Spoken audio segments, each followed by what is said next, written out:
بسم اللہ الرحمن الرحیم۔ السلام علیکم ورحمۃ اللہ وبرکاتہ۔ یہ میرے سامنے ایک مختصر سی کتاب ہے، سنن الصلاۃ، 250 سے زائد احادیث مبارکہ اور قرآن مجید کی آیات مطہرہ پر مشتمل ہے۔ نماز کی ادائیگی سے متعلق تقریباً 130 کے قریب مسائل کا اس میں ذکر کیا گیا ہے، تو آج سے ہم انشاءاللہ اس کا آغاز کر رہے ہیں۔ بسم اللہ الرحمن الرحیم۔ اللہ تعالیٰ نے ہم انسانوں اور جنات کو اس دنیا میں زندگی اور موت کے نظام کا پابند بنا کر ایک امتحان کے لیے پیدا کیا ہے، جیسا کہ اللہ تعالیٰ نے ارشاد فرمایا سورہ الملک آیت نمبر 2، الذی خلق الموت والحیاۃ لیبلوکم ایکم احسن عملا وہو العزیز الغفور۔ ترجمہ: جس نے موت اور زندگی اس لیے پیدا کی تاکہ وہ تمہیں آزمائے کہ تم میں سے کون عمل میں زیادہ بہتر ہے، اور اللہ وہی ہے جو مکمل اقتدار کا مالک، بہت بخشنے والا ہے۔ اللہ تعالیٰ نے اس امتحان کے لیے اپنے بندوں کو جن حدود اور احکامات کا پابند کیا، وہ سب اپنے بندوں کی طاقت اور حیثیت کے مطابق ہی مقرر کیے، جیسا کہ ارشاد فرمایا سورہ البقرہ آیت نمبر 286، لا یکلف اللہ نفسا الا وسعها لها ما کسبت وعلیہا ما اکتسبت۔ اللہ تعالیٰ کسی بھی شخص کو اس کی وسعت سے زیادہ ذمہ داری نہیں سونپتا، اس کو فائدہ بھی اسی کام سے ہوگا جو وہ اپنے ارادے سے کرے، اور نقصان بھی اسی کام سے ہوگا جو اپنے ارادے سے کرے۔ اللہ تعالیٰ نے ایمان کو لازم قرار دیا، کلمہ طیبہ کو شجرہ طیبہ یعنی پاکیزہ درخت سے تشبیہ دی، جس کی جڑیں مضبوط گڑی ہوئی، جنہیں کوئی فتنہ، کوئی تکلیف ہلا نہ سکے، اور اس کی شاخیں یعنی اعمال صالحہ آسمان کی بلندیوں تک پھیلے ہوئے، جیسا کہ اللہ تعالیٰ نے ارشاد فرمایا سورہ ابراہیم آیت نمبر 24، الم تر کیف ضرب اللہ مثلا کلمۃ طیبۃ کشجرۃ طیبۃ اصلها ثابت وفرعها فی السماء۔ ترجمہ: کیا تم نے نہیں دیکھا کہ اللہ نے کلمہ طیبہ کی کیسی مثال بیان کی ہے؟ وہ ایک پاکیزہ درخت کی طرح ہے جس کی جڑ زمین میں مضبوطی سے جمی ہوئی ہے اور اس کی شاخیں آسمان میں ہیں۔ لیکن دوسری طرف انسان کی اضطراری حالت کا بھی خیال رکھا جاتا ہے کہ اگر کبھی ایسی حالت پیش آ جائے کہ جان بچانے کے لیے زبان سے کوئی غیر مناسب کلمات کہنا مجبوری بن جائے، تو اللہ تعالیٰ دل کا ایمان دیکھتے ہیں، جبکہ زبانی کلام پر معافی دے دی جاتی ہے، جیسا کہ ارشاد فرمایا سورۃ النحل آیت نمبر 106، من کفر باللہ من بعد ایمانہ الا من اکرہ وقلبہ مطمئن بالایمان ولکن من شرح بالکفر صدرا فعلیہم غضب من اللہ ولہم عذاب عظیم۔ ترجمہ: جو شخص اللہ پر ایمان لانے کے بعد اس کے ساتھ کفر کا ارتکاب کرے، وہ نہیں جسے زبردستی کلمہ کفر کہنے پر مجبور کر دیا گیا ہو جبکہ اس کا دل ایمان پر مطمئن ہو، بلکہ وہ شخص جس نے اپنا سینہ کفر کے لیے کھول دیا ہو، تو ایسے لوگوں پر اللہ تعالیٰ کی طرف سے غضب نازل ہوگا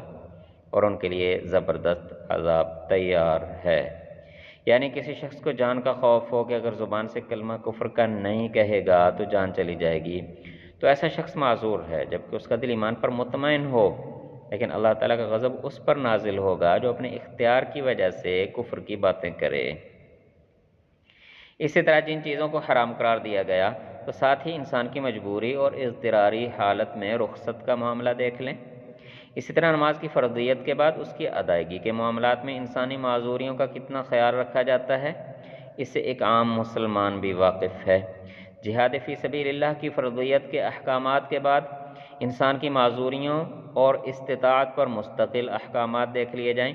رمضان المبارک کے روزوں کے مسائل دیکھ لیں، انسان کی معذوریوں کا کتنا خیال رکھا جاتا ہے۔ حج اور زکوٰۃ تو فرض ہی اہل استطاعت پر کیے گئے ہیں۔ الغرض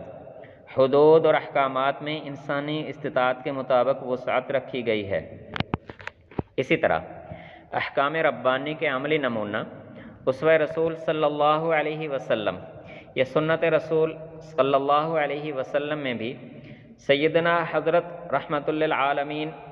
صلی اللہ علیہ وسلم نے ایک ایک عمل کو کئی مختلف طریقوں پر ادا کر کے انسانی جبلت اور مزاج کے مطابق سنت میں وسعت کی تعلیم دی۔ آپ صلی اللہ علیہ وسلم کی اسی تربیت کا اثر تھا کہ اصحاب رسول صلی اللہ علیہ وسلم نے اپنے اپنے مزاج کے مطابق نبی اکرم صلی اللہ علیہ وسلم کی سنت میں سے جو طریقہ چاہا اسے اختیار کیا اور اسی کی تعلیم دی،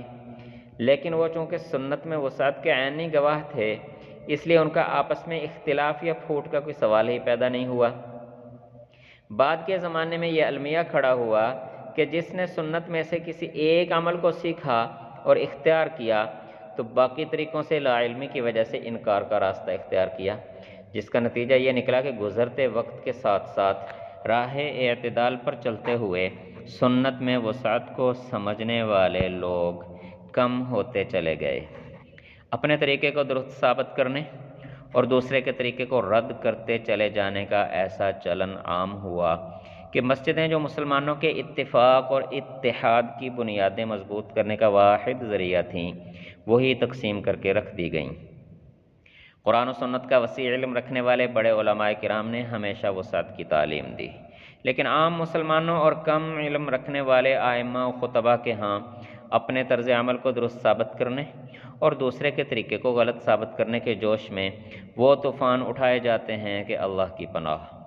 ایسے حالات میں اہل علم پر یہ ذمہ داری عائد ہوتی ہے کہ وہ احادیث رسول صلی اللہ علیہ وسلم میں سے راہ سنت میں وسعت کے دلائل عام مسلمانوں میں کھول کھول کر بیان کریں، تاکہ کم علمی کی وجہ سے جو اختلافات مسلمانوں کی تقسیم کا ذریعہ بن رہے ہیں ان اختلافات کی شدت کم ہو اور بکھرے ہوئے مسلمان وحدت اور اخوت کے ماحول میں اللہ تعالیٰ کے کلمے کی سربلندی کے لیے اصحاب رسول صلی اللہ علیہ وسلم کے نقش قدم پر چل سکیں۔ اسی فکر کے تحت خود اپنی ذات کے لیے اور اپنے رفقاء اور بچوں کی آسانی کے لیے احادیث کی کتابوں سے نبی اکرم صلی اللہ علیہ وسلم کی سنت مبارکہ سے متعلق مختلف احادیث کو جمع کرنے کی ترتیب بنائی ہے، تاکہ سنت رسول صلی اللہ علیہ وسلم کی اتباع کرنے میں کسی کم علم شخص کی بحث سے پیدا ہونے والے شکوک و شبہات سے بچا جا سکے اور کسی دوسرے کے طریقے کو دیکھ کر اس کے بارے میں بدگمانی سے بچنا آسان ہو۔ وما توفیقی الا باللہ، والسلام۔